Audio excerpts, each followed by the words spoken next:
The west coast of Brittany has traditionally given many artists their greatest visual challenge to capture its primitive beauty.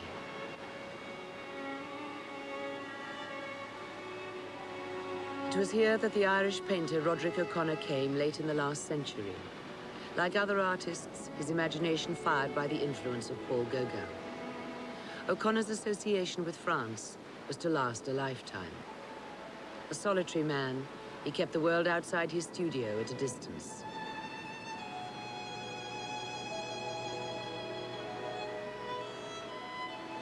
What made O'Conor leave Ireland and a family tradition of wealth and security for a simpler and at times more uncertain way of life?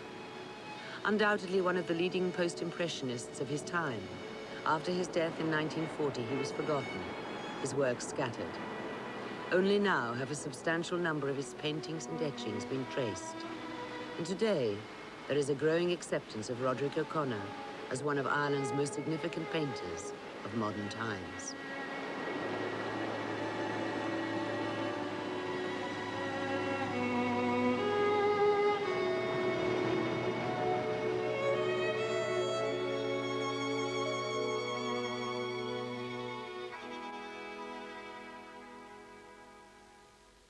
His landscapes, bathed in brilliant sunshine, were those of rural France.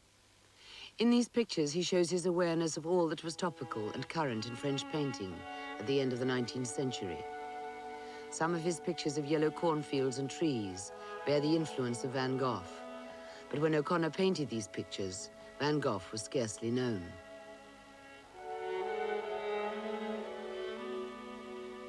This landscape, in which O'Conor expressed his own personal response to nature, must have gained Gauguin's approval. The same vigorous brushwork is present in his paintings of Brittany peasants, where his use of long parallel stripes of color was taken to extremes. Out of his later years came this painting of light falling across a group of everyday objects, a painting of great simplicity and charm. O'Conor's style changed frequently, and when he painted nudes, he liked to use his oils in thin washes so that they took on some of the transparent qualities of watercolor.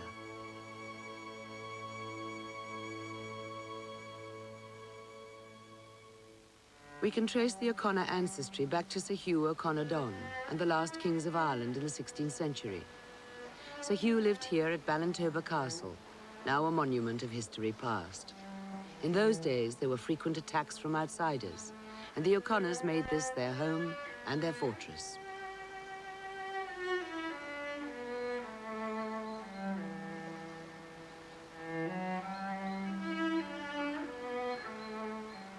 Roderic's forefathers owned much of the land here, and in the stillness of Roscommon Abbey lies one of his most famous ancestors, the 13th century leader, King Phelim of Connaught.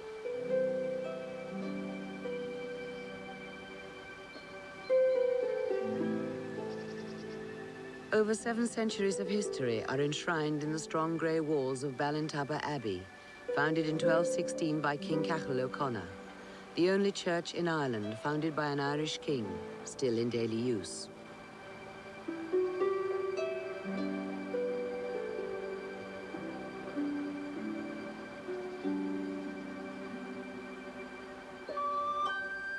Roderic O'Conor was born into a family of 6 in the heart of County Roscommon.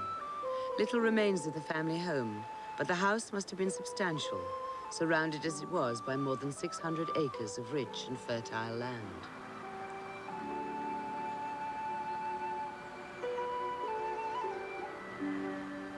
Roderic's father was High Sheriff for the county. His mother, Eleanor Mary Brown, came from a well-known family in County Meath. In 1873, young Roderic O'Conor was sent to Ampleforth College in Yorkshire to begin his education. Little has changed since Benedictine monks established their first English settlement here in 1802.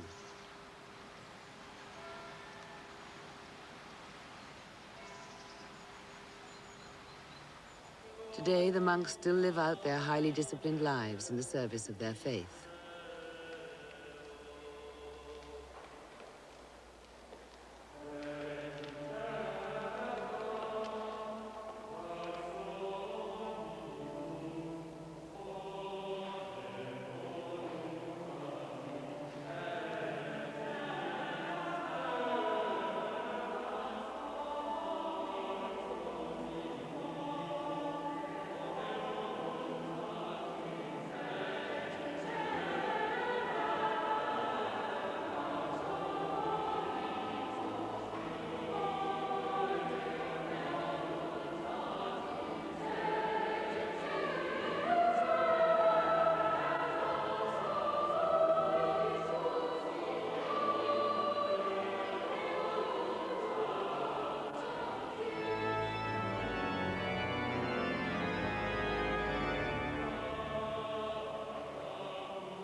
At Ampleforth, Roderic excelled at school, following a curriculum based on a study of the classics.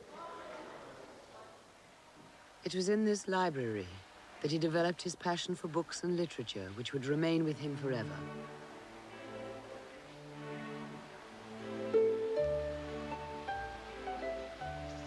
Drawing and art were extra subjects, which he began in his second year at the college. His teacher was a former architect turned artist, William James Body, and to Body must go the credit for opening the boy's eyes to the delights of the visual world.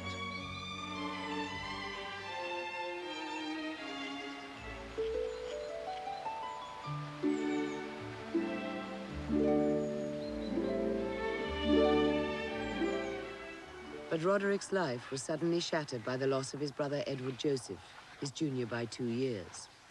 In 1875, shortly after entering the college, Edward Joseph developed diphtheria and died before his father could reach him. Next Saturday.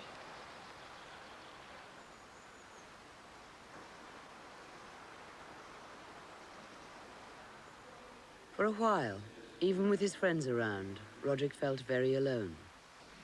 But inspired by Body's teaching, he decided in 1879 that instead of going to university, he would study art at the Metropolitan School in Dublin. And so began the career of Roderic Anthony O'Conor.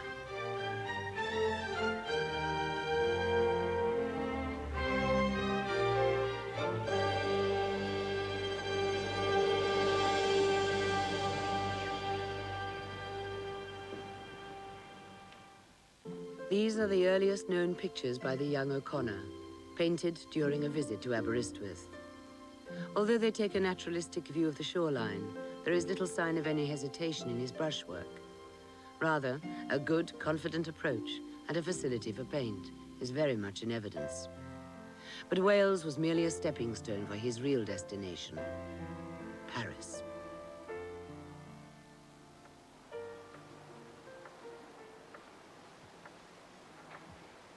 My dear Body, so much has happened in the last 7 years.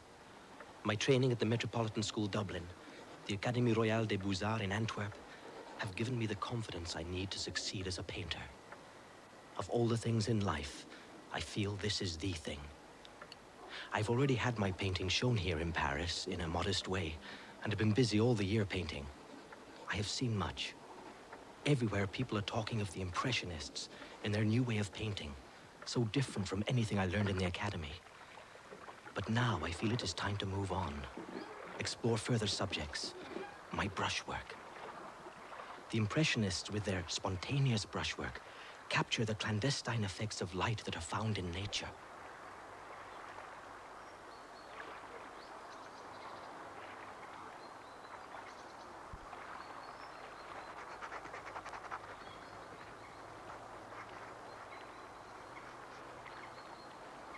In 1889, Roderic O'Conor moved from his Montmartre studio to Grès-sur-Loing and set to work painting and sketching. The excitement of Paris and the work of the city's avant-garde artists had given him the impetus which he needed. For the young artist, it was a time to experiment and to develop.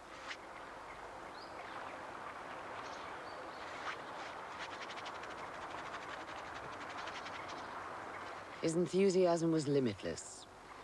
And at Grès, with its river landscapes, he found the ideal environment in which to work.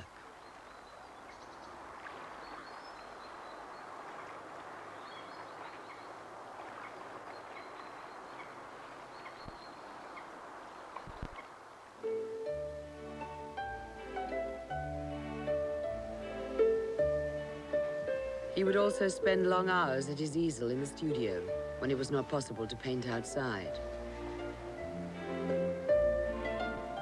Through the discipline of still life painting, he sharpened his vision, finding new color ranges and a means of expression from the most familiar of objects.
Pont-Aven was already popular with many Anglo-American and Scandinavian painters. An exciting and stimulating atmosphere in which to work and to discuss work over long summer evenings and wine. Yes. All right, I shall think about it. I shall ask my friends in Paris tomorrow.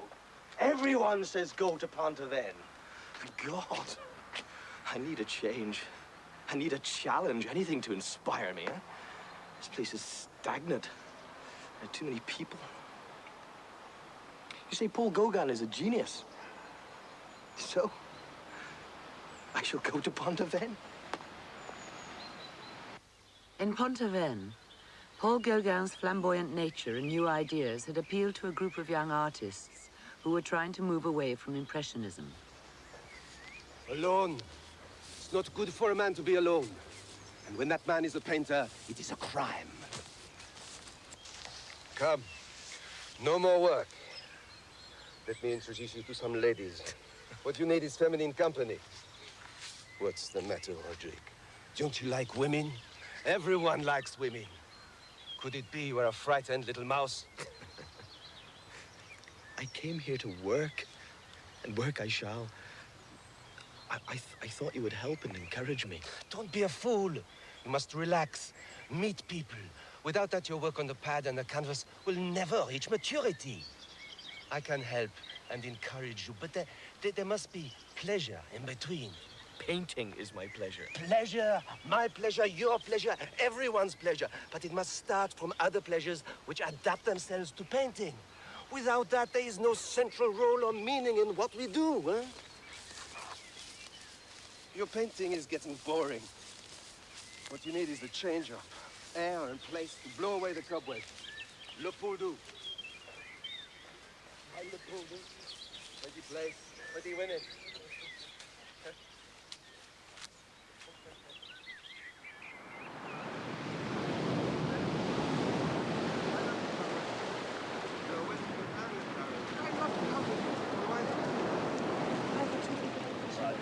No, you don't. If we get the money together, we just go. Buddy, it's not as easy as that.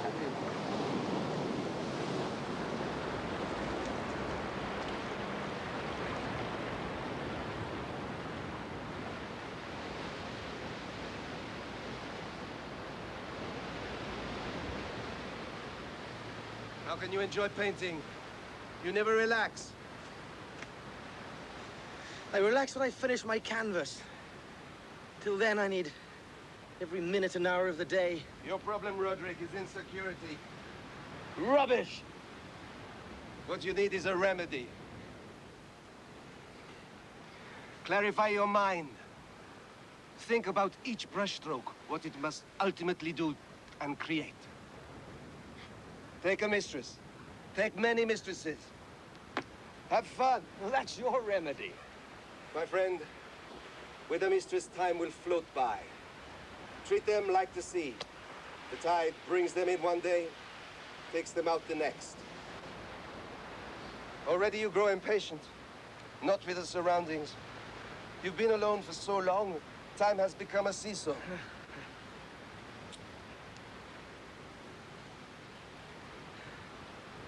I'll balance your seesaw if it's the last thing I do.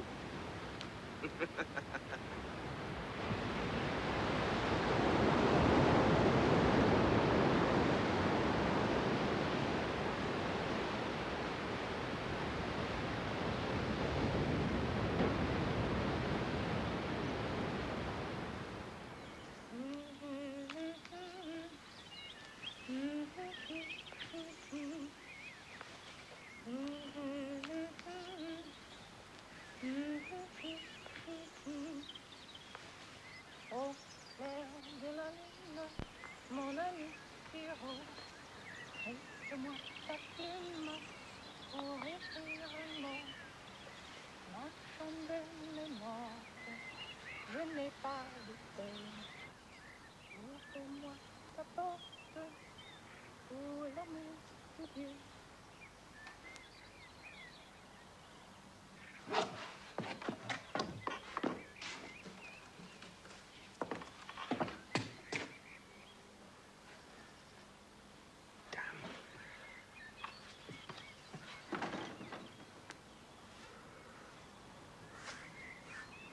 You never stop talking about her. Where did you meet her? Do you want to see my painting? Is it of the mystery lady? I have been looking everywhere for you, Paul. I thought you might want to use me today. Today I am relaxing. But my friend here, perhaps you would like to use the model. Roderic. Roderic, would you like to meet my friend Simone? Simone is looking for work. Perhaps you would like to use her. Oh, no. No, I have far too much to occupy myself.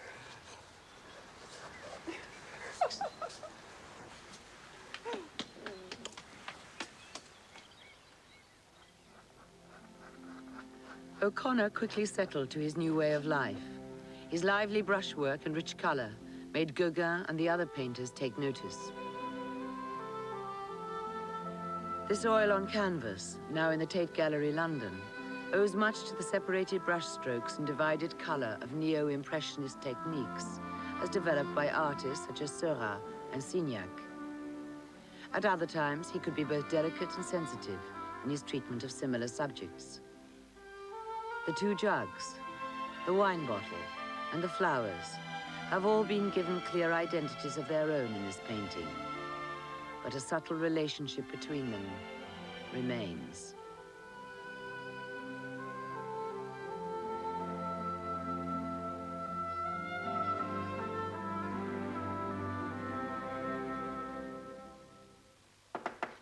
Yes?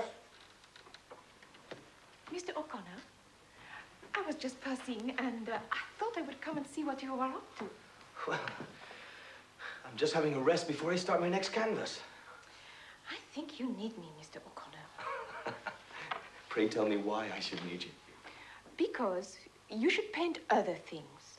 I know where my direction lies, thank you, miss. Do you? There is plenty of time, Mr. Painter, but I don't like wasting it. Will you give me supper tonight?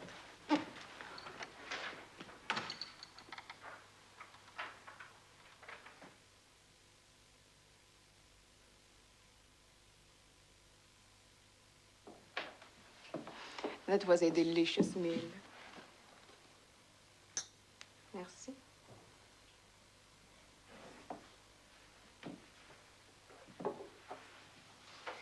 Roderic, why do you always paint landscapes, still life, and old ladies? Oh, that's not fair. I've been trying to give my line the sort of rhythm that Gauguin likes so much. You take for granted everything Gauguin says? It's all to do with the flattening of the shapes. Oh. You want to paint shapes, forms. Paint me. No. And why not, pray? What is wrong with my body? Nothing. Then paint me. All right. Tomorrow.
She's taught me so many different attitudes, Paul. She's an extraordinary woman. How long have you known her? A month, a year, a day. A woman is a woman. They all need love. Then, once you've had them, they become boring, demanding. Don't get too serious about this one. Well, she asks for nothing. Give it time, my friend. She will.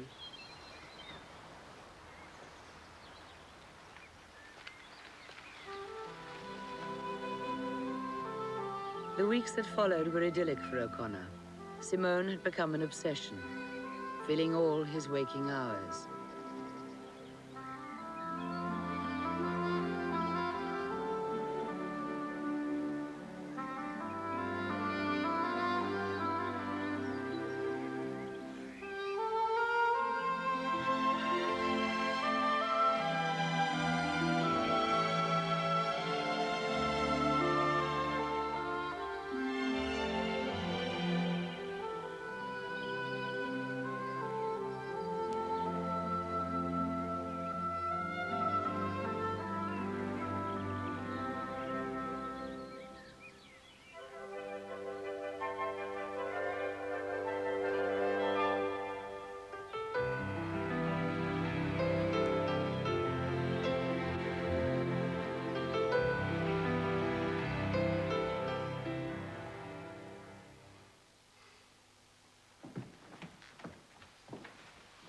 Who was it who said, be happy? Who was it who said, I will paint until there is no strength left in my body? Will either of you gentlemen pour a lady a coffee? Oh, please.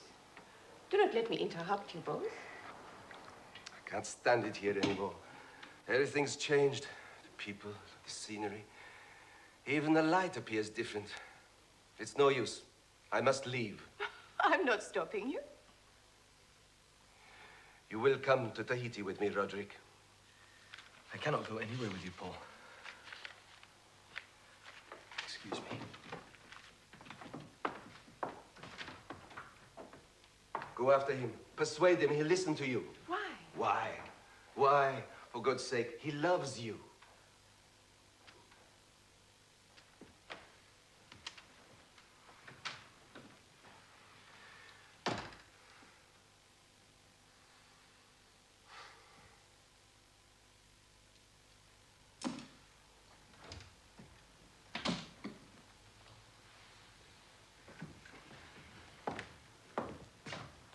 Roderic, you have decided to travel with Gauguin? No. Where are you going then? To Ireland. My father's dead. I have to go back and settle the estate. Oh, Roderic, I am so sorry. I want you to come with me. My life is here. But I need you now more than ever. Roderic, I will always love you. Not in the way that you feel. I cannot give the things that you want. You can. To Gauguin. You love him, don't you? Yes. You love Gauguin. I have never wanted or intended to hurt you. But if you insist upon knowing the truth, yes, I do love Paul. Passionately. He made me feel that I was a woman. No. He also hurt and rejected me. Your friend is a butterfly where women are concerned. When he grew tired of me, even before that, he was having wild affairs with other women. That is Gauguin. It does not stop me loving him. And me? You. You were my sad painter, who I rejuvenated, gave life to, and you will go on and on. Someone will come into your life, will fall in love with you. But Roderic, someone else. Someone else. I see.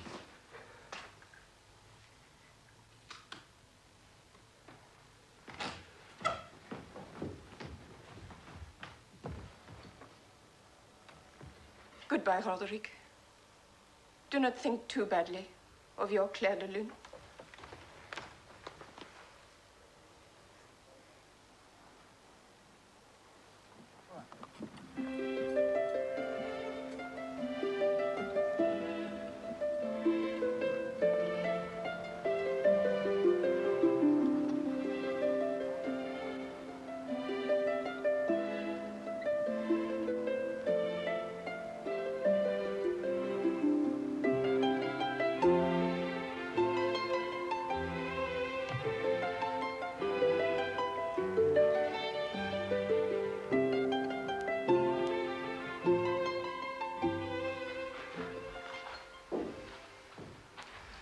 Good to see you again, sir. I'm so sorry about the loss of your father. Thank you, Patrick. I remember everything about this house so well, but coming back, I feel like a total stranger. It's as if the past belonged to someone else. Yes, sir. Will you be dining at 8 o'clock, sir? Oh, that'll be fine, yes. Right, sir.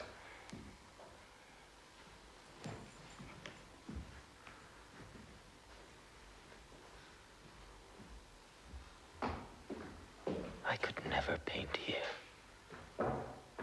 Not now.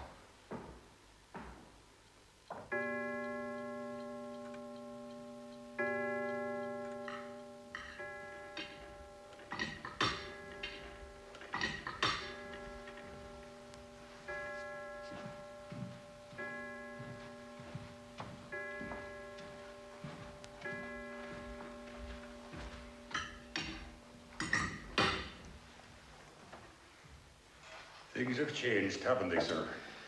Yes, Patrick, they have. Patrick, could you sit down for a moment, please? Oh, yes, sir.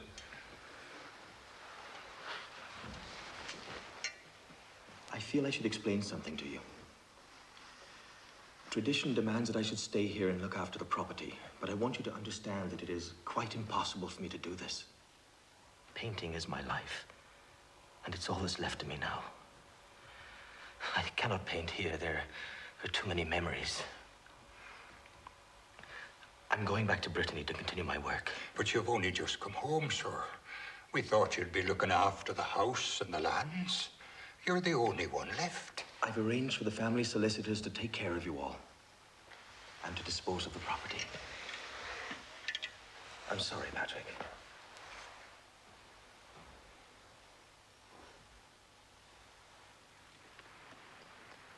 Simone and Paul play with life and each other's emotions. The book is written and closed. My future and work wait for me in France.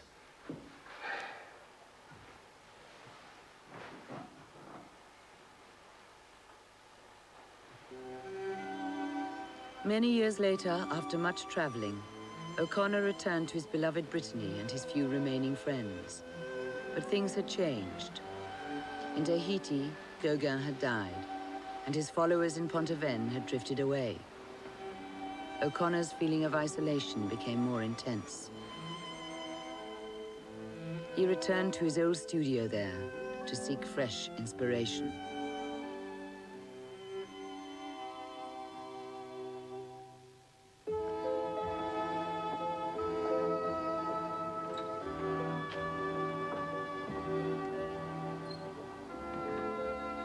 For a while, he cut himself off from everyone and threw himself into a strict routine of rising early, painting, and retiring late, driven by his ambition to produce the perfect canvas. He was plagued by bouts of illness.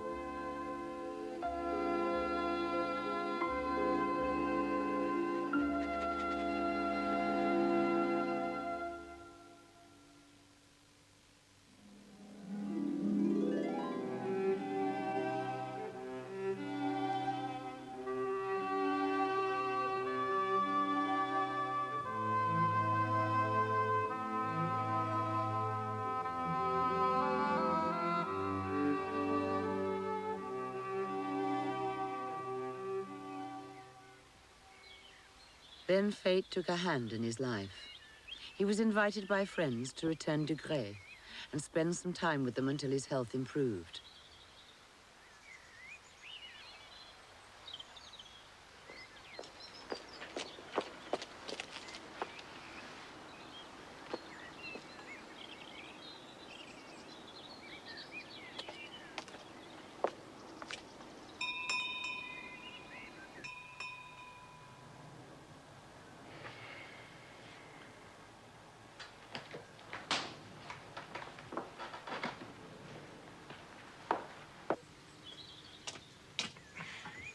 Yes, Monsieur, are you the painter looking for a model? I am. Ah, well, here she is. Your model. Well, I think perhaps you are too young. Oh, but you did not say anything about age on your notice. I am a good model. Try me with a sitting. Models are very difficult to find around here, you know. Mademoiselle, I have no doubt as to your excellent qualities as a model. Perhaps as a painter, I might prove a disappointment to you. Oh, I think not, monsieur. Anyway, neither of us will ever know the answer until we try.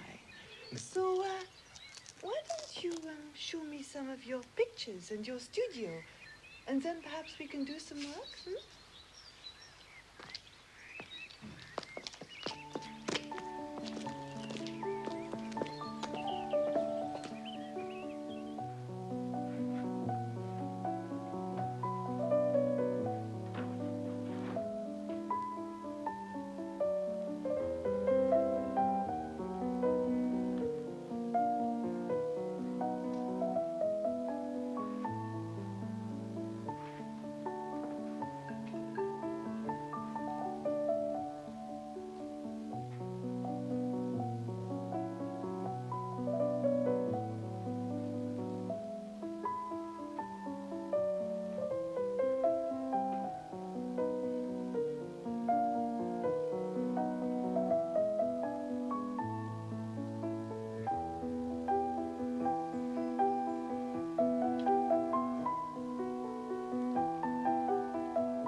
A relationship slowly developed between the painter and the young model, Renee.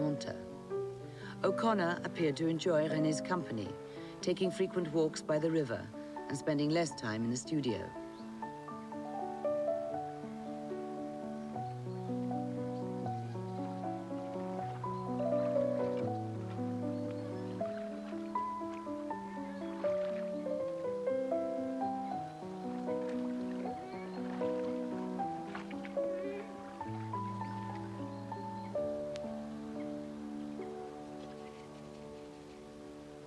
O'Connor's work took on new and exciting dimensions. But what of Renee? Roderic? Why don't you use me more? All these paintings of buildings and still life and landscapes are some of your best, but when you paint these subjects, I get so bored.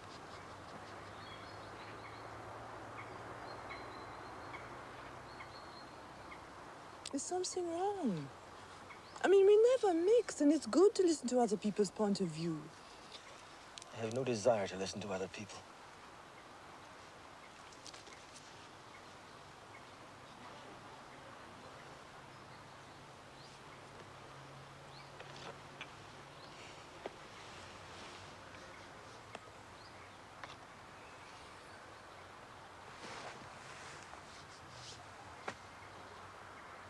Tonight, I will paint you.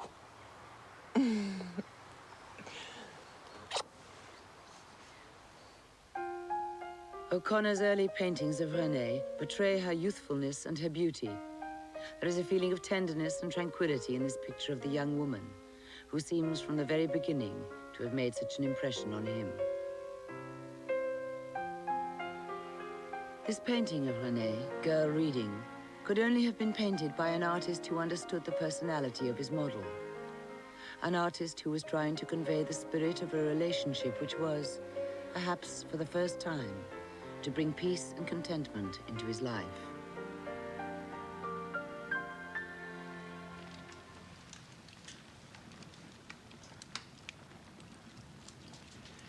You're a strange man, Roderic. Oh, don't get me wrong.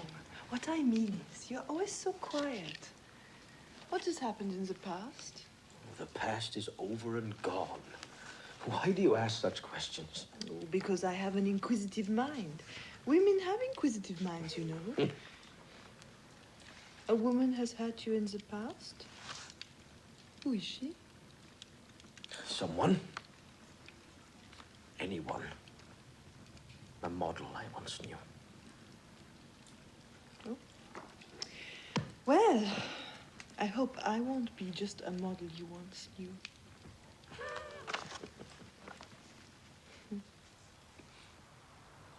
In Paris, O'Conor and his circle of friends had met the author W. Somerset Maugham.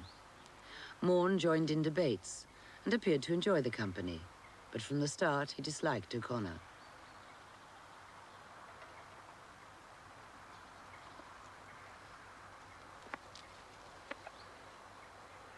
He has the audacity to say in public that he has molded the character of Platon on me.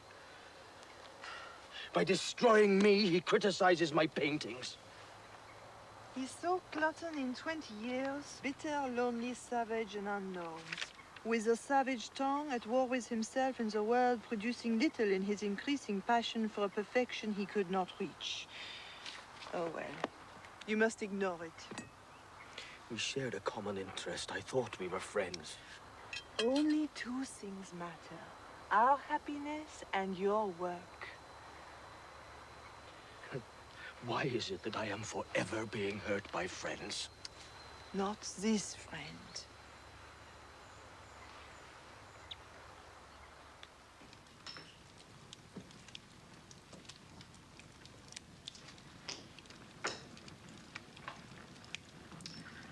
Do you know how long we've been together now?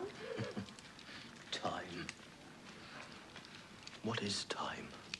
Well, everything when the sand is running through the timer. You know, you sometimes give me a sense of insecurity. What do you want me to say? Anything. Everything. I love you.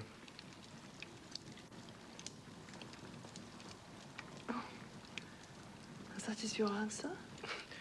Oh, for God's sake, what else do you want me to say? That I'm old enough to be your father? No.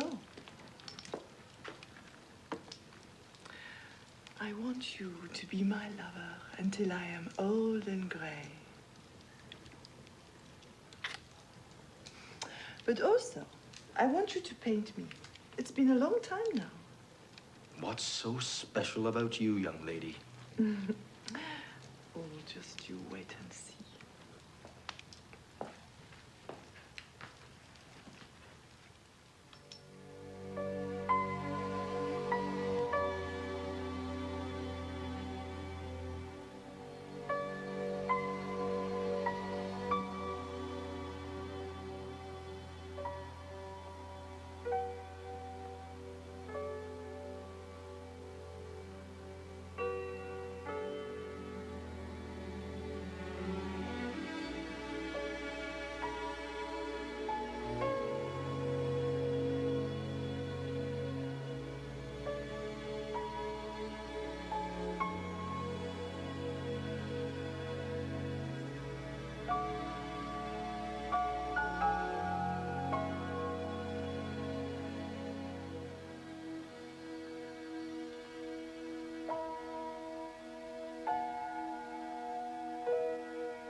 According to these papers, Paris life is changing, and with it the public's taste. My friends say that painting goes with taste and that both are on the move. Then, chérie, I shall move with them. So surely but steadily, O'Conor moved up. He began to use his paint more thickly, applying it with a palette knife.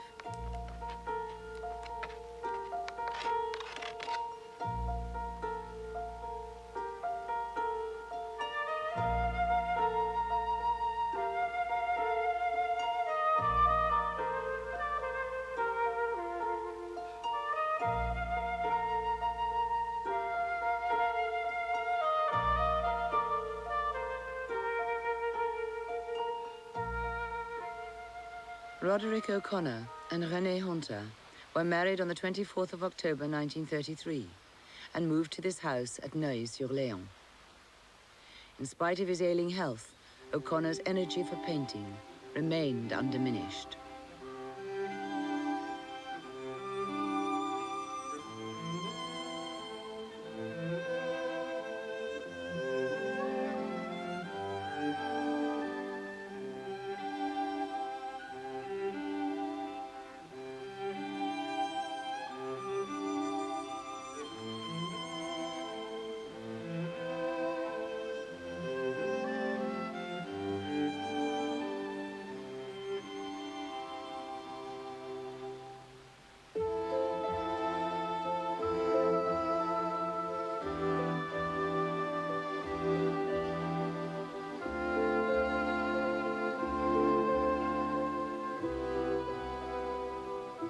his old age, he had found peace at last. The quiet river beside his new home was an agreeable place for painting and for short walks, where the artist's curiosity for the more minute details of nature was as strong as ever.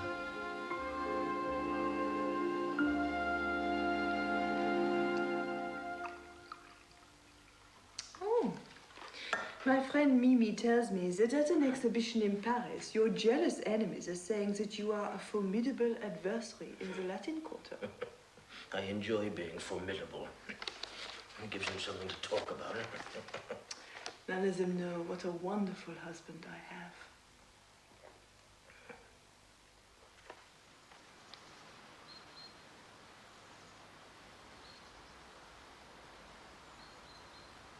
As O'Conor entered the twilight of his life, he could not have known that in years to come he would be recognized as one of Ireland's most important painters.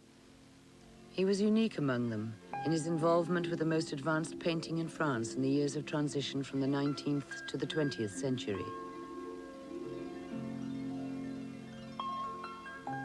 His maturity as a painter began with his arrival in Paris in 1887. It was the work of the French Impressionists which first influenced him, and he quickly adopted their painting style. In Brittany, he painted some memorable canvases, which were, in terms of their technique alone, among the most radical of their time.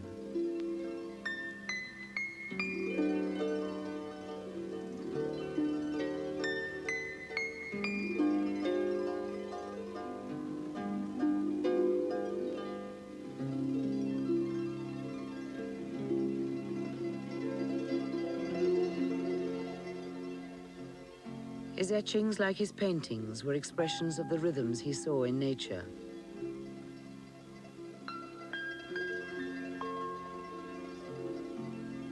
O'Conor belonged to the small group of international artists in Pont-Aven, and works such as this show their influence on his style. But he never fully submitted to the group's ideas. He was too resolute and independent a character for that. The distinctive striping of his Brittany pictures was soon replaced by a more expressive use of the brush. Always a rich colorist, in this remarkable painting full of brilliant contrasts, O'Conor predicts the move of the Fauvist painters towards abstraction, some 5 years later.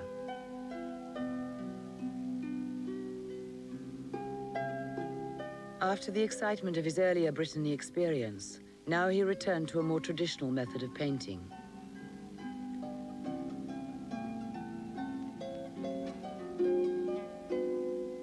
In Paris, in the early years of this century, he found fresh inspiration in still life groups in his Montparnasse studio.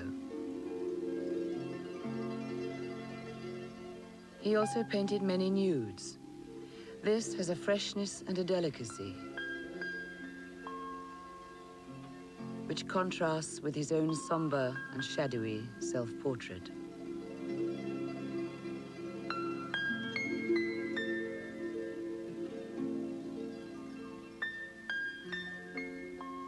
This, one of his last known works, is that of a frail hand.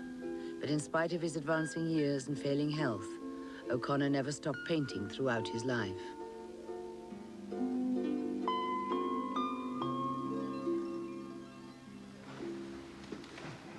Oh, thank goodness it's finished raining.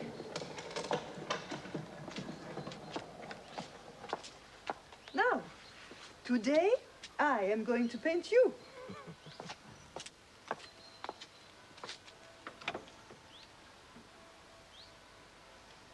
I'm tired of these modern critics with their newfangled jargon. Their learned brushwork and their scholarly realizations.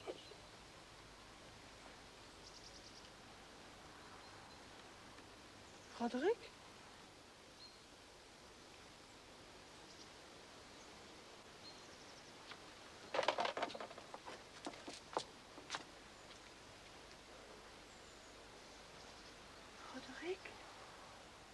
Roderic O'Conor died peacefully on the 18th of March, 1940.